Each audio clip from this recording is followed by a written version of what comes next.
আমি সেইকাৰণে দেখিছোঁ যে চৰকাৰৰ যিহেতু ইয়াৰ লগত তেওঁলোকৰ কমিশ্যন ৰাজৰ অংক আছে 59 লাখ মিটাৰ যদি হিচাপ কৰে গোটেই টকাটোৰ 10% যদি লয় 165 কোটি টকা।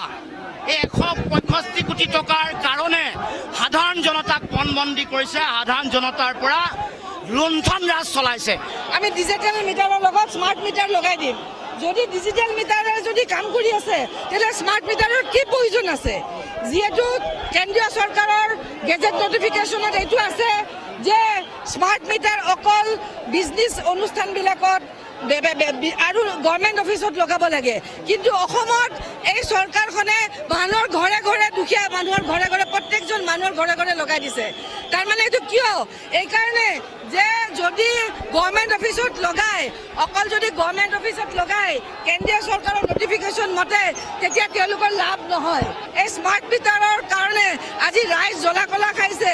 আজি স্মাৰ্ট মিটাৰ আজি দলিয়াই দিছে, স্মাৰ্ট মিটাৰ আজি বতাহ খৰাই লৈ বিদায় দিছে।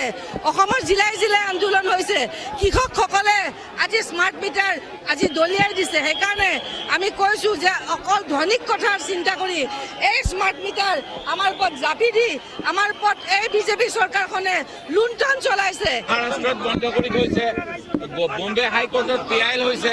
মই অসমৰ উচ্চ ন্যায়ালয়লৈ এখন পত্ৰ লিখি এই বিষয়ে চৰকাৰক জবাবদিহি কৰিবলৈ অনুৰোধ জনাইছোঁ। কিন্তু এতিয়ালৈকে অসম চৰকাৰৰ গা লৰা নাই। গোটেই অসমতে জনসাধাৰণে ক্ষোভ কৰিছে। মন্ত্ৰীসকলে কৈছে স্মাৰ্ট মিটাৰ লগালে মিতব্যয়িতা হয়, বিল কম হয়।